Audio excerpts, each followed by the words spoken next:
Sejam todos bem-vindos nessa casa de oração. Vamos aquecer o nosso coração com uma leitura extraída do livro Episódios Diários, de Joana de Ângeles, através de Divaldo. Saúde. Estás mergulhado psiquicamente na mente universal e divina, seguindo as diretrizes éticas do equilíbrio e da ordem, que fluem e refluem em toda parte. Respiras em clima de saúde e de paz. Quando te desconectas do complexo mantenedor da harmonia que te envolve, desconcertam-se as peças da maquinaria física face às vibrações violentas da mente, favorecendo a instalação das doenças. A enfermidade geralmente procede do ser espiritual, resultante do seu passado, que encontra ressonância no psiquismo atual, gerando o campo propício à instalação da desordem. Durante o dia, muitos fatores conspiram contra a tua harmonia mental, não te cabendo agasalhá-los. Resolve assim cada situação com calma e segurança, não guardando resíduos mentais negativos. Fato consumado, mente liberada, em programação de novo cometimento superior. A tua saúde depende sempre do teu comportamento moral e espiritual. E não obstante, se a enfermidade encontrar guarida no teu organismo, recorre à oração e resgata a tua dívida com alegria, em pleno processo de libertação total. Que assim seja.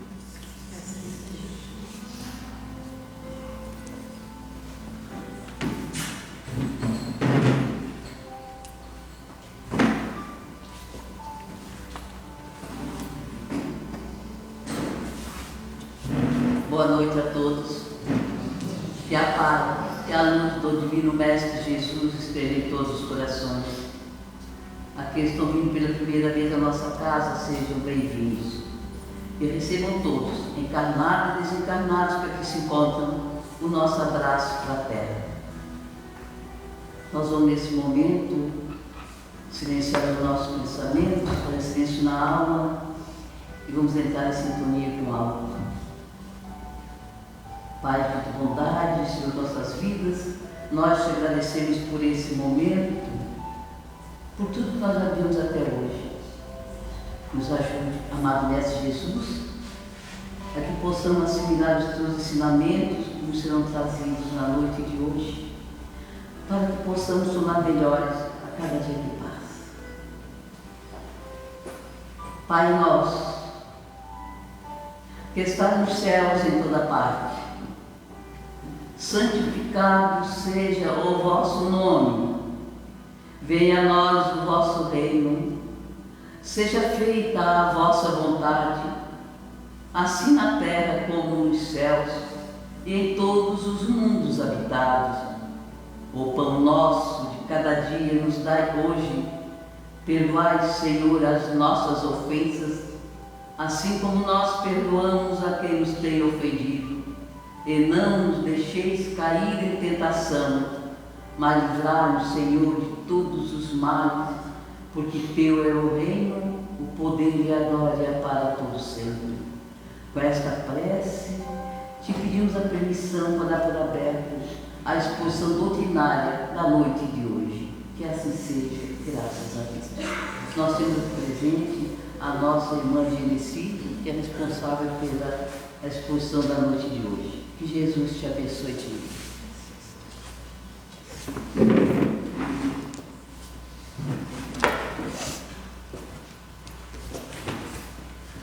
Só de organizar um instante.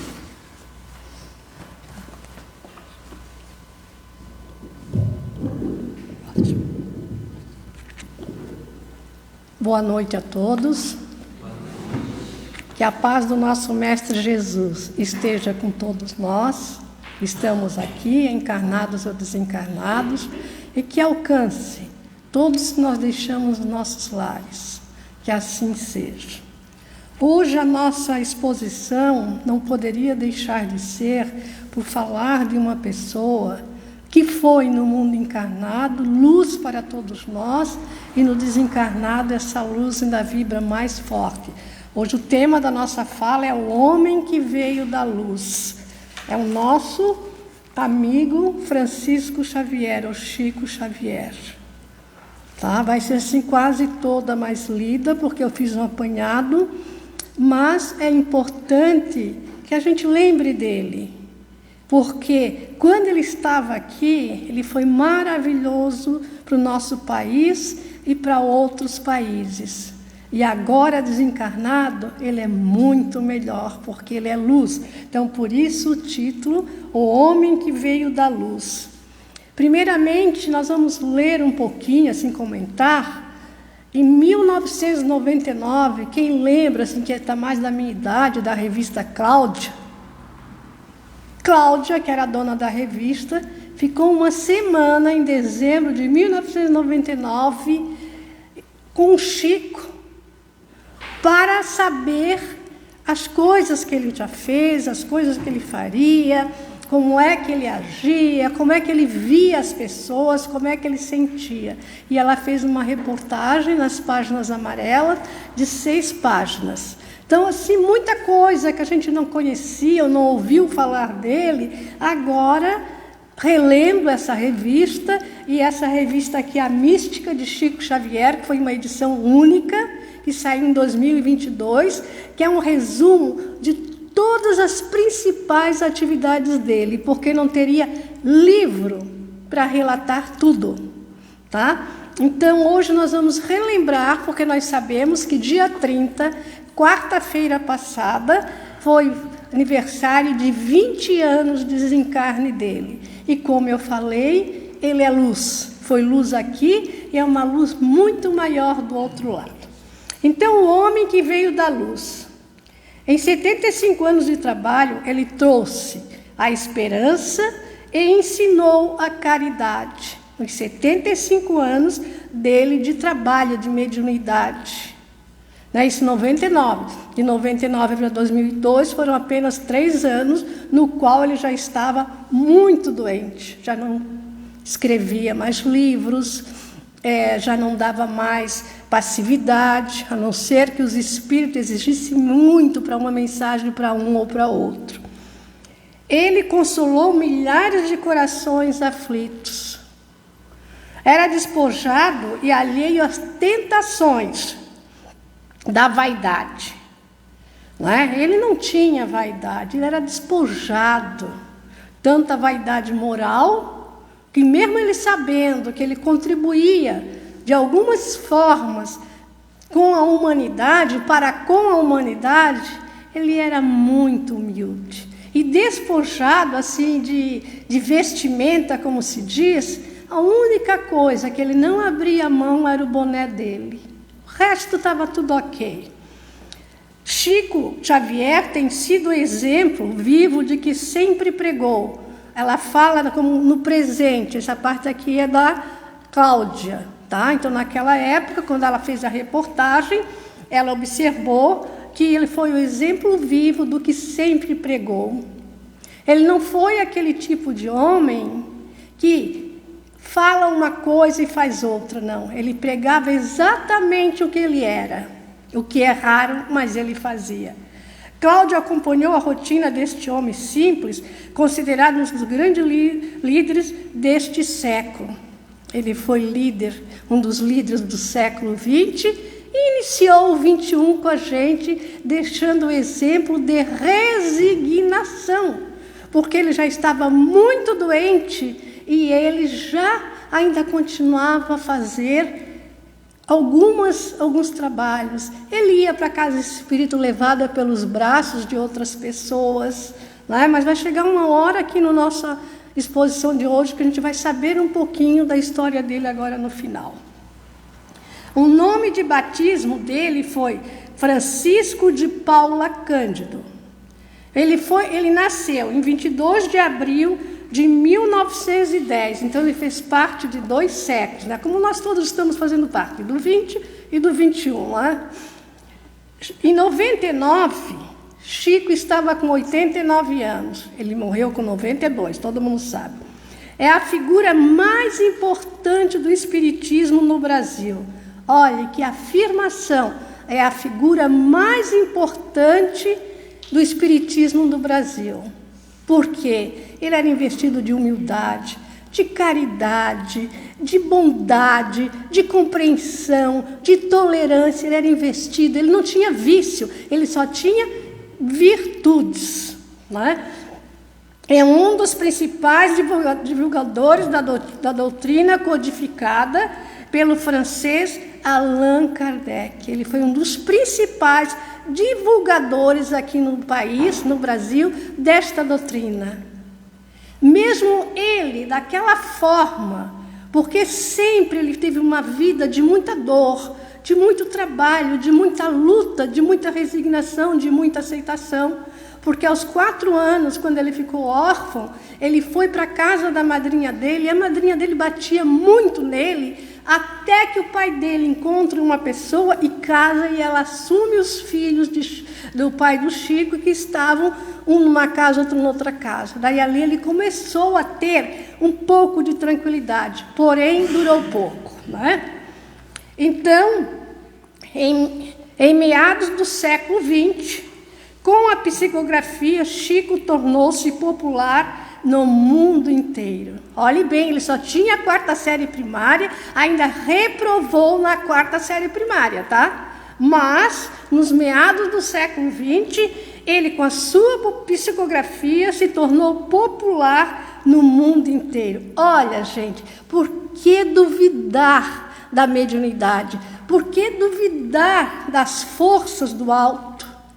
Né? Ele tinha a 4ª série primária, reprovou na 4ª série, uma vida de pobreza, e se tornou muito popular no mundo inteiro com as suas psicografias. Ele sabe da sua importância histórica, mas não se envaidece dela. Ele sempre soube da importância histórica. Por quê? Porque andava pelo mundo inteiro as obras dele, mas ele nunca se envaideceu. Ele era de uma simplicidade, de uma humildade. Só quem o conheceu pessoalmente pode dizer isso. E eu tive o privilégio de conhecê-lo pessoalmente. Me dá uma emoção muito grande que eu lembro, porque eu nem estava começando na doutrina espírita, não tinha assim muita ideia de nada. E quando a primeira vez das 3 que eu estive lá, que eu fui, e que no salão só entrava as 200 primeiras pessoas. O restante tinha que ficar de fora. Mas acontece que tinha muita janela a casa. E eu lembro ter ficado numa daquelas janelas, e eu disse para minha amiga, eu disse, olha, Gema, eu não estou entendendo, mas é uma luz tão grande que nos alcança. Eu não tinha entendimento. Eu disse, é uma luz tão grande que nos alcança. Ela disse, eu não vi a luz. Eu disse, mas eu vi e estou vendo. Passado um ano, eu comecei a entender a luminosidade dele, né? Que se fazia ali, ó, concreto para a gente ver. E tem mais. Mesmo levado pelo colo dos amigos, na rua era uma multidão. A gente via pela janela, a gente via pelo jardim, a voz dele muito fraquinha, mas aí tinha um microfone, aquilo era um silêncio total. Mas ele ficava até 1h da manhã, até que todos passassem, ele segurava na mão da gente. E quando ele segurava, dava a impressão que não era alguém que estava encarnado. Então eu passei por isso algumas vezes, e foi uma lembrança mais linda que eu tenho na vida. Não é? E então, continuando. Ele também, segundo Cláudia, cura pelas palavras. Olha, a bondade deste homem. Cura pelas palavras.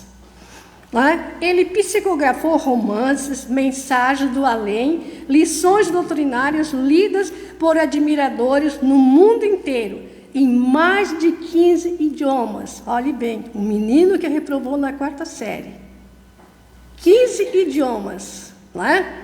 Ele começou a dizer, até disseram, costuma-se dizer, um homem, ele teve assim a coragem de fazer uma língua do Papa, um idioma do Papa. E ele fez um comentário, Chico dizia, um homem ecumênico que respeita e admira a autoridade máxima do catolicismo. Ele sempre se referia ao Papa desta maneira. Um homem ecumênico que respeita a autoridade máxima do catolicismo, mas leu o livro de Chico, que foi feito no idioma dele. Ainda hoje, se os seus dirigentes espirituais determinam, ele incorpora outras almas e pode fazer materializações e curar, porque neste período aqui, ele já estava doente, 99, bem doente, proibido pelo médico dele de escrever, de dar passividade, de atender as pessoas. Mas, se os espíritos exigissem, ele mesmo naquela fraqueza, na bondade, ele ajudava com as suas palavras. Então, continuando, sem estardalhaço, e ao seu estilo, que é a descrição, ele fazia isso sem estardalhaço, no estilo dele, numa descrição que ninguém percebia. Há relatos de pessoas doentes que, ao verem a letra miúda dele, de Chico desenhada num simples envelope, se livram de reumatismo, câncer, dores crônicas e outros males. Porque quando ele escrevia, ele botava, não era uma carta, era um bilhete. E quando a pessoa abria, que via aquela letra miudinha dele, ela se sentia tão bem que ela se curava de alguns males que ela tinha. Olha a luz deste nosso irmão, que é uma honra para a gente dizer que teve um irmão assim, que foi da nossa época. Resposta aos aflitos. Então, quer dizer, ele dava resposta, ele ajudava a todos. Tudo na época que ele já estava acamado, levado para a casa espírita no colo dos amigos. Não tem o dom de arrancar o karma de uma pessoa. Olhe bem, não tem o dom de arrancar o karma de uma pessoa. Então, ninguém tem o dom de arrancar aquilo que a pessoa tem que passar. Mas ele dá um conselho. A pessoa tem de carregá-lo, porque sempre, ele já tem que carregar aquilo. Mas ele aconselha. O que ele pode fazer nas pessoas que procuravam ele, e agora nós que estamos ouvindo, é ajudá-la a suportar as dificuldades. De que forma? Com oração, os amigos podem fazer isso por ele. A espiritualidade, os amigos invisíveis fazem isso por ele. Renovar suas esperanças e controlar sua dor. Uma das respostas que Chico colocará no correio diz, de alguém que se queixou dessa dificuldade que ele passava, que ele não conseguia vencer. Então, ele deu uma resposta para ele. Entrega a Deus os problemas que sejam insolúveis. Então, se a gente já fez tudo para superá-los e não conseguimos, então ele aconselhava e continua aconselhando que devemos colocar na mão de Deus.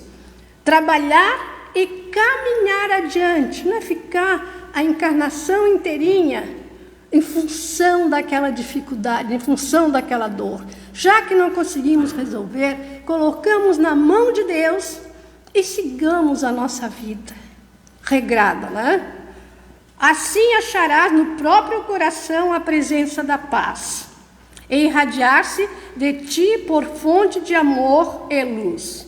Emmanuel, que passou isso aqui para o Chico. Então, observe bem, eu achei assim uma coisa muito interessante, porque às vezes a gente está passando por uma dor, e a gente fica tão em cima, quando eu digo dor física, moral, espiritual, e a gente fica tão em cima que nós fazemos a nossa vida parar. E o que ele diz? Entregamos essa dificuldade, esta dor na mão de Deus e continuemos a nossa vida. Porque a paz, a gente pode não superar essa dificuldade, mas a paz virá ao nosso coração. Emmanuel. E o que o Emmanuel é do Chico? É porque ainda continua sendo. É um espírito de luz, um mentor espiritual de Chico. Ele tem uma relação palpável com Chico, como se fosse um irmão mais velho, o mentor dele, como os dois fossem irmãos. Um caso exemplar desta relação ocorreu em uma viagem de avião que Chico fez para pregar em outros lugares há muitos anos. Eu já ouvi essa história de Chico aqui na nossa casa, talvez vocês tenham ouvido, mas é interessante que se repita. Ele tinha muito medo de voar, o Chico, e estava ele, e de repente o avião começou numa turbulência muito grande. E Chico ficou muito nervoso, muito assustado, porque ele não gostava de voar. Então ele entrou em pânico e perguntou em voz alta para Emmanuel: vou desencarnar agora? Estou aflito, vou morrer? Isso em pânico, né? Imagina. Aí a resposta de Emmanuel foi a seguinte: a resposta foi uma advertência: controle-se, se tiver que ser, Chico, será, mas morra com educação, sem fazer estardalhaço. Agora imagina o Chico com medo de morrer. Agora, pobre de nós, Então vamos começar a pensar que nós temos esse direito de ter medo de morrer, mas morramos com educação, tá? Vencendo a doença. Chico sempre usou o sal moderado desde que sofreu uma angina provocada por insuficiência das coronárias. Isso foi em 72. Então, além que ele já tinha glaucoma e outras coisas, mas essa crise de angina deu em 72 e ali ele já foi ficando com a vida limitada. Eu até queria pedir licença para vocês, que eu vou me estender um pouquinho para ver se eu completo pelo menos parte da história dele, tudo bem? Então tá. Por isso ele há 20 anos sempre com este problema. Sempre se tratou em casa. Seu médico foi Eurípides Chan Vieira. Quem o vê em crise não acredita que ele vai sobreviver. Quem o vê. Até o próprio médico não acreditava.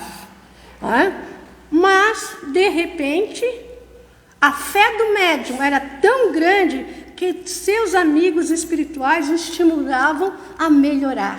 E o médico não conseguia entender como é que ele tinha saído daquela situação. Isso em 72. Agora imagine de 72 a 2002. Quanto amparo, quanta luz, o quanto que ele tinha que estar aqui no planeta conosco para nos ajudar, para ajudar o Brasil, O efeito dos medicamentos, com uma recuperação rápida, não eram os efeitos, que o médico aponta, não eram os efeitos do medicamento, eram os efeitos que vinham do medicamento da espiritualidade amiga. Então, por isso, que às vezes, a gente, como na nossa casa de orações, e em todas, eu digo casa de orações, porque foi assim que nós conhecemos essa casa, e a gente vai tomar um passe, coloca o nome da gente no pronto-socorro à distância, no magnetismo, e a gente vai melhorando. Mas melhora aquele que tem fé, aquele que tem confiança na providência divina. E isso acontecia com um homem que veio da luz, que é Chico. A última, em 1993, afastou Chico do centro espírita. Então, olhe bem, 93 afastou de vez Chico do centro espírita. Por 4 anos ele não ia. E ele ficou triste e deprimido. Olhe bem, ele ficou triste e deprimido. Então, se ele, que tinha toda a clareza de que ele estava aqui para cumprir uma missão, quando ele foi afastado da casa espírita, ele ficou triste e deprimido. Agora imagina nós, E ele começou a ficar muito angustiado. E ele tinha uma nora, vamos por parte, né? Que era copiar a muita coisa. Ele tinha uma nora que, deixa eu misturei. Ele tinha uma nora, Cristine, isso em 97, que olhou para ele e disse: Chico, eu estou vendo que você está muito deprimido. Vamos até o centro, a nossa casa de orações. E ele disse, o médium respondeu: para que voltar? Estou velho, acabado, e o povo já me esqueceu. Agora, ele colocou em dúvida, agora imagina nós. Ela sugeriu: quer fazer um teste? Você vai na hora da sessão sem avisar a ninguém. Vamos ver como as pessoas reagem. No dia seguinte, ela chamou algumas pessoas e levaram ele. E ele adentrou, segurado pelas pessoas, pelos colegas que levaram. E o povo todo ficou em lágrimas. E neste momento, quando ele chegou na mesa, a voz dele soou normal. E neste momento, Chico recuperou as forças e viu que ele não havia esquecido. Agora ele que põe em dúvida de que o povo esqueceu, imagina nós. Tá? Mas continuando. Vamos ver o que aqui vem agora. Ligação forte com as mulheres. Olha o compromisso dele com as mulheres. E quando eu digo com as mulheres, todos aqueles que já estão no planeta Terra ou que estiveram, porque todos nós, eu nesta encarnação eu sou mulher, quem garante que numa outra eu não vou vir homem? Mas o meu lado feminino de bondade maternal vai estar dentro de mim. Por isso nós temos muitos pais que trocam fraldinha de filho, que dão banho, que dão mamadeira, que deixam a mulher dormir para ajudar a cuidar da criança. Temos. Então isso é aquele lado maternal que ainda fica dentro da gente, tá? O líder tem uma ligação especial com as mulheres. Durante a sessão, elas ocupam a maioria dos lugares na mesa de trabalhos. E isso eu constatei. Era uma mesa enorme e a maioria mulheres. Mas eu não entendia quase nada. Mas achei bonito, né? Para a gente estar lá numa representação grande.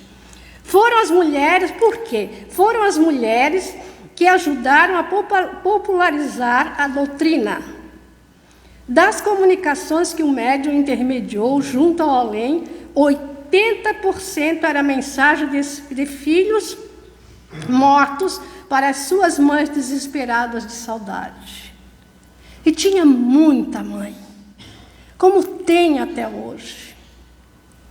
Eu cito sempre um exemplo aqui. Teve uma época, uns 8 anos, 7, que 3 mulheres que eu conheci perderam assim, quase que num mês, cada um o seu filho. A primeira levou uns 3 meses, eu encontrei, eu fiquei assim, boca aberta pelo estado da mulher. Ela era um fiapo de gente, uma tristeza só. Naquela mesma semana, encontrei a outra, estava em estado pior. E a terceira, eu convivia muito com ela, sofreu, chorou, mas não perdeu uma grama. Continuou sempre o seu trabalho na casa espírita, o seu trabalho lá fora. Não que ela não sentisse a dor. Ela sentiu muito, ela chorou. Mas porque ela acredita que a vida é eterna, ela se comportou desta forma. Eu acompanhei o sofrimento dela. Muitas vezes demos o ombro uma à outra, mas ela se manteve firme. Então é isso que Chico, quando trazia as mensagens para as mães, fazia elas reviverem, fazia elas se acordar para a eternidade, fazia elas sentir que seus filhos estavam bem. Então, nesse mesmo dia, ele viu, é uma história verídica, até vou ler o nome dela, Elizabeth Marques dos Santos, 53 anos, estava no culto no último dia 2 de outubro, aniversário dela. Seu filho, Márcio, morreu aos 22 anos num acidente de carro. E ela já recebeu várias cartas dele. nas quais conta como está vivendo do lado de lá, com uma riqueza de detalhes impressionante.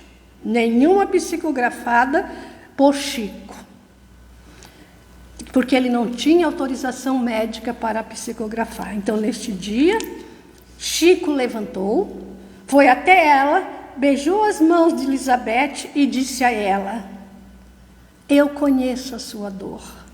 É uma dor que não passa, mas continue rezando. A oração de uma mãe arrebenta as portas do céu. Eu achei a coisa mais linda. A oração de uma mãe não abre, ela arrebenta as portas dos céus. Então, quando eu digo que essa minha amiga não perdeu uma grama, mas sofreu demais, por quê? Porque as orações dela arrebentavam a porta do céu. E é o que acontecia com a ligação forte de Chico com as mulheres. Tá? Então, no meio da multidão, como é que ele se comportava? Cada centro espírita que ele inspirou e ajudou a fundar no mundo, além das obrigações espirituais dele, o compromisso de ajudar e matar não eram só as obrigações espirituais. Olha como ele ajudou e como ele tentou implementar. Quem vai a Uberaba, que vê assim muitos centros espíritas que vai lá, todo centro espírita tem alguma coisa de social. Né? Então, isso ele fez questão. Ajudar a matar a fome dos homens, pelas atividades de assistência social que desenvolveu. Chico foi uma vez indicado para o Prêmio Nobel da Paz, mas não trouxe o prêmio para casa. Tá? Ele quer morrer ou desencarnar, trabalhando com o povo. Isto era o objetivo de Chico. Morrer ou desencarnar, trabalhando com o povo. E ele sempre dizia, e quando a morte chegar, não quero discussões banais em torno de sua pessoa, em torno da minha pessoa, ele dizia. Para isso, olhe bem, ele registrou em cartório um documento em que determina alguma de suas vontades. Uma delas é ser enterrado em Uberaba, e não em Pedro Leopoldo, onde ele nasceu, sua cidade natal, porque de lá ele guarda lembranças boas e lembranças ruins. E ele cita uma das lembranças ruins. Como o dia em que foi excomungado, no fim da década de 50, por padres da Igreja Católica que consideravam estranhas e demoníacas as sessões espíritas que fazia. Né? Daí depois perguntaram ainda, quem o sucederá? Chico também não diz. Não diz, não precisava, tinha tanta gente para suceder ele num conjunto que seria até desleal com os amigos, com os irmãos de coração deles, fulano vai ficar, não é?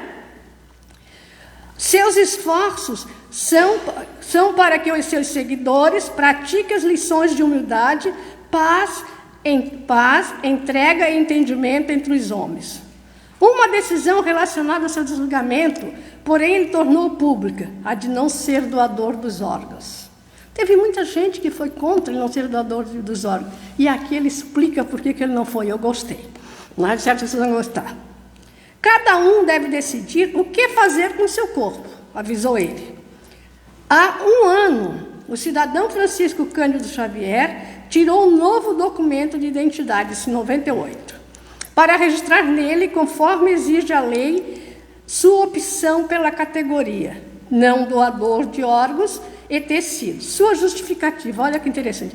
A minha mediunidade, a minha vida, dediquei à minha família e aos meus amigos e ao povo. A minha morte é minha. Eu tenho esse direito. Ninguém pode mexer em meu corpo. Ele deve ir para a Mãe Terra. Então, na época em que eu ouvi que ele não tinha doado os órgãos dele, eu disse, bem, nesta idade, doente como era, mas eu não sabia desta situação. E eu aprendi, o meu corpo é meu, não é egoísmo. Não? Então, muito bem, agora continuando, é a última parte, mais uns 5 minutinhos, o último adeus de Chico Xavier. E ele disse, todo mundo sabe disso, gostaria de morrer num dia em que o povo brasileiro estivesse feliz. Acho que todos sabem disso, né? Este era um dos desejos de Francisco Cândido Xavier, devidamente atendido. No final da tarde do dia 30 de junho, quando a maioria do povo ainda festejava a conquista do pentacampeonato mundial, aos 92 anos, completamente debilitado e sem problemas, e por problemas cardíacos e pulmonares, fraco e quase cego do olho esquerdo, Chico Xavier não resistiu a uma parada cardíaca, falecendo em Uberaba, cidade que escolheu para viver há mais de 40 anos.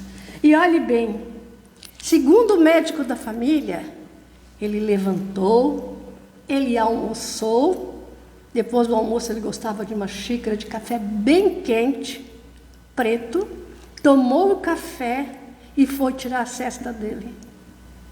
Passou um tempo determinado, ele não levantou naquele momento, e o filho dele foi até o quarto. Ele já tinha desencarnado, numa tranquilidade, numa paz, sereno. Não é?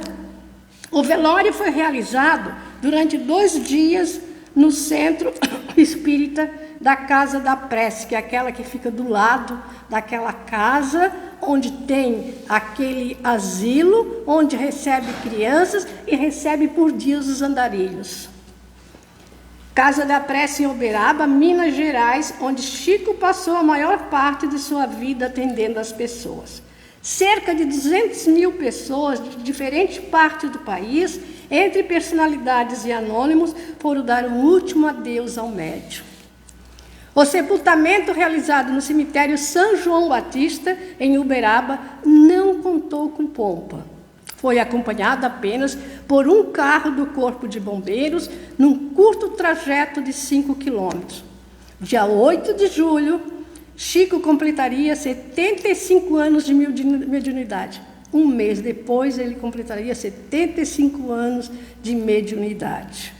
Ele deixou 412 obras psicografadas, todas com a renda destinada a entidades assistenciais. E aqui nós temos uma das últimas mensagens que Chico recebeu de Emmanuel, e que diz o seguinte: tenho aprendido, para encerrarmos, tenho aprendido com os benfeitores espirituais que a paz é a doação, que podemos oferecer aos outros sem tê-la para nós mesmos. Então não é porque eu estou de mal comigo que eu vou ser ruim com o outro, não. Eu posso oferecer para o outro a paz, a generosidade, a serenidade, mesmo que não esteja bem. Mas nunca persigas, não atrapalhe, não desconsidere, não menosprezes e nem prejudiqueis a ninguém, porque sofrer é muito diferente de fazer sofrer, e a dívida sempre uma carga dolorosa para quem contraiu. Então, olhe bem, a nossa responsabilidade em não fazer ninguém sofrer, porque nós vamos pagar 2 vezes, como diz um ditado popular, aqui e principalmente do outro lado. Então, por mais mal que a gente esteja internamente, nós temos que ajudar o outro, não levar aquele nosso momento difícil para o outro. Então, assim, esta é um pouco da história de Chico. Mas espero assim que pelo menos 2 ou 3 tenham assimilado. Para mim, eu já saio contente, e eu mais contente ainda por ter tido a oportunidade, na semana onde todos, o mundo inteiro, principalmente o Brasil, hoje no Fantástico, vai passar, a Globo não está pagando nada por isso, tá? Vai passar grande parte da trajetória dele. Eu achei que, como eu fui convidada, de repente para vir, a espiritualidade me orientou, fale sobre Chico. Tá? Então, por isso, eu já me sinto bastante confortável e bastante feliz. Obrigada pela atenção de todos e que Deus abençoe a todos. Que assim seja.